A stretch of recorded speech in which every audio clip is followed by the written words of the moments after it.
नमस्कार दोस्तों, स्वागत है आपका आज के मुख्य समाचारों में। जी हां दोस्तों, आपको यहां पर देखने को मिलेंगी सुबह से लेकर शाम तक की तमाम बड़ी खबरें मुख्य समाचार ब्रेकिंग न्यूज अपडेट्स के रूप में। तो चलिए दोस्तों, जान लेते हैं आज की पहली बड़ी खबर। हरियाणा कांग्रेस अध्यक्ष ने प्रधानमंत्री के लिए आपत्तिजनक शब्द कहे। हरियाणा के मुख्यमंत्री पर बोले उन्हें पता ही नहीं कि घर परिवार क्या होता है।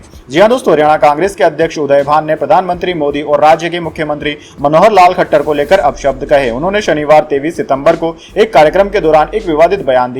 उदय भान ने हरियाणा के मुख्यमंत्री के लिए कहा कि उन्हें पता ही नहीं है कि घर परिवार क्या होता है। उदय भान के इस बयान पर हरियाणा भाजपा प्रभारी और त्रिपुरा के पूर्व सीएम विप्लव देव ने कहा कि हरियाणा कांग्रेस अध्यक्ष चौधरी उदय भान के भारत के प्रधानमंत्री के लिए ऐसे शब्द कांग्रेस की विकृत मानसिकता को दर्शाते हैं। ये है राहुल गांधी की मोहब्बत की दुकान। त्रिपुरा के पूर्व सीएम ने उदय भान के बयान का वीडियो भी पोस्ट किया, साथ ही कांग्रेस पार्टी के इस बयान पर माफी मांगने को भी कहा है। दरअसल दोस्तों, आपकी जानकारी के लिए बता दें, यमुनानगर में शुक्रवार 22 सितंबर को एक कार्यक्रम के दौरान पत्रकारों ने पानीपत में सामूहिक दुष्कर्म की घटना को लेकर कांग्रेस अध्यक्ष चौधरी उदय भान से सवाल पूछा। इस पर उन्होंने कहा कि हरियाणा में महिलाओं का दर्द पूछने वाला कोई नहीं है। घर परिवार क्या होता है नीचे वाले को पता ही नहीं है। इससे पहले वे केंद्र द्वारा लाए गए महिला आरक्षण बिल को लेकर चर्चा कर रहे थे। इसके बाद दोस्तों, अगली बड़ी खबर। प्रधानमंत्री मोदी लॉयर्स कॉन्फ्रेंस में बोले कानून की भाषा सरल हो, यह आम लोगों को अपना लगना चाहिए। पंचायतों से विवादों का निपटारा इसका बड़ा उदाहरण है। जी हां दोस्तों, प्रधानमंत्री नरेंद्र मोदी ने नई दिल्ली के विज्ञान भवन में इंटरनेशनल लॉयर्स कॉन्फ्रेंस का उद्घाटन किया। इस मौके पर सीजीआई डीवाई चंद्रचूड़ भी मौजूद रहे।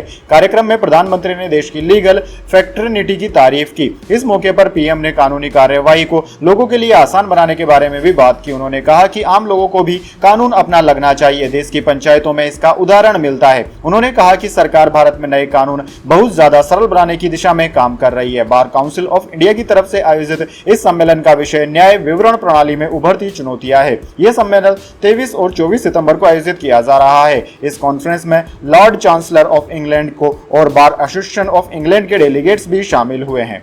इसके बाद दोस्तों, अगली बड़ी खबर। काशी अहिल्याबाई के पुण्य कार्य और प्रबंध कौशल की साक्षी में आशीर्वाद लेने आया हूं, वाराणसी में बोले पीएम मोदी। जी हां दोस्तों, प्रधानमंत्री मोदी शनिवार को वाराणसी के दौरे पर हैं। उन्होंने यहां अंतर्राष्ट्रीय क्रिकेट स्टेडियम की नींव रखी। यहां रोड शो के बाद प्रधानमंत्री मोदी ने कहा कि वह काशी नगरी देवी अहिल्याबाई होलकर के पुण्य कार्यों और प्रबंधन कौशल की साक्षी रही है। इसलिए संसद में नारी शक्ति वंदन अधिनियम जैसा ऐतिहासिक कानून पास होने के बाद वह सबसे पहले काशी में आप सबके आशीर्वाद लेने के लिए मैं आया हूं। यह मेरा सौभाग्य है कि इतनी बड़ी तादाद में आप हमें आशीर्वाद दे रहे हैं। उन्होंने कहा कि संयोग से दुर्गा पूजा का उत्सव भी शुरू होने वाला है। बनारस में जगह जगह दुर्गा पांडाल की तैयारियां चल रही है। नारी शक्ति वंदन अधिनियम ने इस बार नवरात्रा के उत्साह को और भी कई गुना बढ़ा दिया है।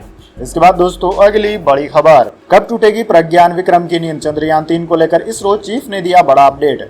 जी हां दोस्तों, भारतीय अंतरिक्ष अनुसंधान संगठन इसरो ने बताया है कि उसने चंद्र मिशन चंद्रयान 3 के लैंडर विक्रम और रोवर प्रज्ञान के साथ संपर्क करने के प्रयास किए हैं ताकि उनके सक्रिय होने की स्थिति का पता लगाया जा सके, लेकिन अभी तक उनसे कोई सिग्नल नहीं मिला है। लैंडर विक्रम और रोवर प्रज्ञान को इस महीने की शुरुआत में स्लिप मोड में डाल दिया गया था। इस बीच इसरो के चीफ एस सोमनाथ ने चंद्रयान 3 को लेकर बात की। एस सोमनाथ ने कहा कि वो अभी तक के डेटा से संतुष्ट हैं। उन्होंने एनडीटीवी से बातचीत करते हुए कहा कि चंद्रयान 3 में लगाए गए सभी वैज्ञानिक उपकरणों से मिले डेटा से टीम संतुष्ट है। डेटा का परीक्षण जारी है, इसमें कई साल लग सकते हैं। इसरो चीफ ने कहा कि चंद्रयान 2 बहुत बड़ी सीख रही है। इससे हमें यह समझने में मदद मिली है कि आखिर क्या गलत हुआ है। उन्होंने बताया कि चंद्रयान 2 से पहले हम ग्राउंड पर पूरी तरह से परीक्षण नहीं कर सके थे। इसरो ने सोशल मीडिया मंच एक्स पर कहा कि लैंडर और रोवर से संपर्क करने का प्रयास जारी रहेगा। चंद्रमा पर सूर्योदय होने के साथ ही इसरो ने लैंडर और रोवर के साथ संचार फिर से स्थापित करके उन्हें फिर से सक्रिय करने का प्रयास किया है ताकि वे वैज्ञानिक प्रयोग जारी रख सकें। इसके बाद दोस्तों, अगली बड़ी खबर। अछूत होने की वजह से नई संसद के शिलान्यास में तत्कालीन राष्ट्रपति कोविंद को नहीं बुलाया था, कांग्रेस अध्यक्ष मल्लिकार्जुन खड़गे ने कहा। जी हां दोस्तों, राजस्थान में इस साल विधानसभा चुनाव होने वाला है। इसे लेकर राजनीतिक पार्टियों ने तैयारियां तेज कर दी है। इसी कड़ी में कांग्रेस के राष्ट्रीय अध्यक्ष मल्लिकार्जुन खड़गे और सांसद राहुल गांधी समेत कई नेता राजस्थान पहुंचे। इस दौरान खड़गे ने जयपुर में कार्यकर्ताओं को संबोधित करते हुए प्रधानमंत्री मोदी और बीजेपी पर जमकर निशाना साधा। कांग्रेस के राष्ट्रीय अध्यक्ष खड़गे ने नई संसद भवन के शिलान्यास शिलान्यास के लिए उस समय के राष्ट्रपति को नहीं बुलाए जाने पर सवाल उठाया। न्यूज एजेंसी पीटीआई की रिपोर्ट के मुताबिक उन्होंने केंद्र की बीजेपी सरकार पर आरोप लगाते हुए कहा कि नए संसद भवन के शिलान्यास के लिए तत्कालीन राष्ट्रपति रामनाथ कोविंद को आमंत्रित नहीं किया गया था क्योंकि वे अछूत हैं। कांग्रेस अध्यक्ष खड़गे ने केंद्र की बीजेपी सरकार पर तंज कसते हुए कहा कि हम सिर्फ बीजेपी से नहीं लड़ रहे हैं, चुनाव में बीजेपी हमारे खिलाफ 4 उम्मीदवार उतारती है, एक उनका अपना कैंडिडेट, दूसरा ईडी का कैंडिडेट, तीसरा सीबीआई का कैंडिडेट, चौथा इनकम टैक्स का कैंडिडेट। हमें इन सबको हराकर जीतना है क्योंकि वो जब चाहे तब ईडी लगा दें, जब चाहे जब सीबीआई लगा देंगे। जब भी हमारे सम्मेलन होते हैं उनके दूसरे दिन या उसी दिन ही छापा पड़ जाता है।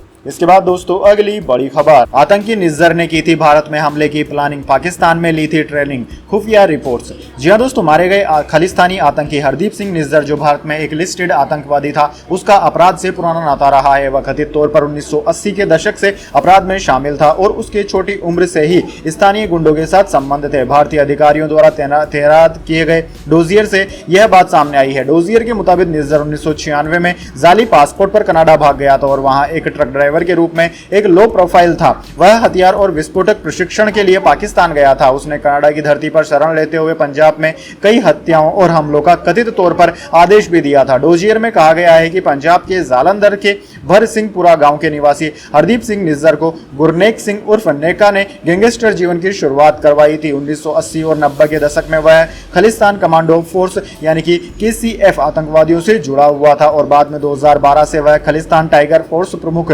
जगतार सिंह तारा के साथ निकटता से जुड़ा हुआ था। आतंकवाद के कई मामलों में नाम आने के बाद निज्जर 1996 में कनाडा भाग गया था। इसके बाद दोस्तों अगली बड़ी खबर, खालिस्तानी आतंकी पन्नू पर NIA का एक्शन, चंडीगढ़ और अमृतसर की प्रॉपर्टी जब्त की, अब मालिकाना हक सरकार का हुआ। जी हां दोस्तों, राष्ट्रीय जांच एजेंसी NIA ने खालिस्तानी आतंकी गुरपतवंत सिंह पन्नू की पंजाब और चंडीगढ़ की प्रॉपर्टी को जब्त कर लिया है। पन्नू प्रतिबंधित संगठन सिख फॉर जस्टिस SFJ का मुखिया है। वह कनाडा और दूसरे देशों से लगातार भारत विरोधी बातें करता रहता है। हाल ही में कनाडा भारत विवाद में उसने कनाडा में रहने वाले हिंदुओं को भी धमकी दी थी। NIA की तरफ से अमृतसर के गाँव खानकोट में पन्नू की 46 कनाल की प्रॉपर्टी जब्त की गई है। खानकोट पन्नू का पैतृक गांव है, यह एग्रीकल्चर लैंड है। वहीं चंडीगढ़ के सेक्टर 15C में पन्नू का घर है। पहले 2020 में इन्हें अटैच किया गया था। NIA ने इन्हें जब्त कर लिया है। कानूनी तौर पर अब पन्नू इन प्रॉपर्टी का मालिक नहीं रहा। यह प्रॉपर्टी अब सरकार की हो गई है। इसके बाद दोस्तों अगली बड़ी खबर, बंगाल पाकिस्तान की बदहाली का सबसे बड़ा सबूत आया सामने, विश्व बैंक ने दे दी यह चेतावनी।